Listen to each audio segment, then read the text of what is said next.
जी नाज़रीन, असां हिन वक़्तु अब्दुल्ला ॻोठ में मौजूद आहियूं। 12 नंबरी गलीअ खां वठी 26 नंबर गलीअ ते ही गटर जो गंदे पाणी जे ख़िलाफ़ प्राइवेट स्कूल में अब्दुल्ला ॻोठ में एहतियाज कयो पियो वञे। अचो त हिन सां ॻाल्हायूं, वधीक हिन जो छा चवणु आहे। छाजे करे एहतियाज कयो पियो? असां इन करे छो त अब्दुल्ला ॻोठ जी सॼियूं गलियूं ख़राब लॻी पियूं आहिनि। असां सुबुह सां स्कूल वेंदा आहियूं त असांजे हर रोज़ गंदगी ऐं असां इहो था चवणु चाहियूं त सॼी अब्दुल्ला ॻोठ खे साफ़ रखणु घुरिजे। छाजे करे एहतियाज कयो अथव? सफ़ाई जे लाइ। तो सफ़ाई खपे। नालो छा आहे? मुंहिंजो नालो आमना आहे। छाजे करे एहतियाज करे? जेका अब्दुल्ला ॻोठ में इहो किनो आहे हिन खे सफ़ाई करण जे लाइ कयूं था। हिन गंदे पाणी में गुज़री वञो। असां इन करे गुज़रूं था जे माण्हुनि खे जोश अचे, असांखे सहारो ॾियनि, माण्हू बीमार थींदा हिते।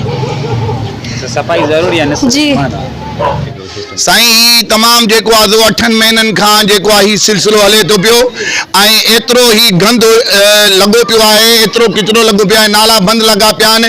असांजा नंढड़ा ॿार स्कूलनि जा यकीन ॼाणो नियाणियूं नंढड़ा नंढड़ा मासूम ॿार उन्हनि जा किताब हिननि जेको आहे सो पाणी गंदे पाणी में किरी था पवनि। उन खां सवाइ हिन गंदगी जे करे केतिरियूं बीमारियूं जेको आहे सो उहे हिन में फैलिजी चुकियूं आहिनि। अब्दुल्ला ॻोठ में डेंगू वायरस आहे, मलेरिया है, उन खां बाद हेपाटाइटिस सां केतिरियूं बीमारियूं जेके आहिनि उन्हनि में ॿार जेको आहे सो अॼु पंहिंजी ज़िंदगी गुज़ारे रहिया आहिनि ऐं हुकूमत को भी एक्शन न वठी रही है ऐं मुसलसिल हुकूमत जा नुमाइंदा यहाँ अचनि भी था पर को भी एक्शन न वरितो आहे। खुदारा असां DSO हेल्थ और हितों जी जेकी इंतज़ामिया है एडमिनिस्ट्रेटर मिस्टर नूर हसन साहब ऐं MPA MNA उन्हनि खे असां वरी भी पुरज़ोर अपील कयूं था त खुदारा असांजे हिन ॻोठ खे C नंबर रोड या ॿियूं जेतिरियूं भी गलियूं आहिनि उन्हनि खे साफ़ कयो वञे त जीअं असांजा ही नंढड़ा ॿार बहितर तालीम हासिल करे सघनि।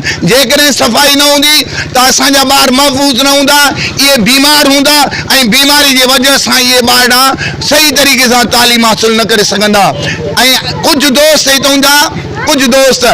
हितों जा कम करण चाहिनि था, कुछ 26 नंबर ताईं आॾो उन्हनि खोटाई कराई आहे ऐं नालनि जे लाइ, पर इंतज़ामिया उन्हनि सां को भी सहकार भी नथी करे। ऐं दोस्त हितों जा कुछ पंहिंजे हिसाब सां मेहनत करे रहिया आहिनि पर उन्हनि जी मेहनत जेको आहे सो कम न ईंदी। छाजे करे त उन्हनि वटि वॾी मशीनियूं न आहिनि।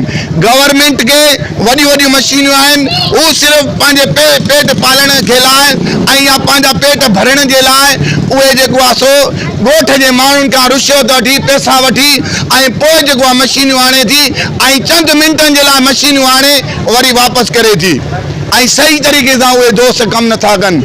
असां पुरज़ोर द एक्सीलेंस अकेडमी जे तरफ़ां असां जेको आहे ही पुरअमन एहतियाज कढियो आहे सिर्फ़ु सफ़ाई जे वजह सां त जीअं ॿारनि जी जेको आहे सो ज़िंदगी महफ़ूज़ रहे।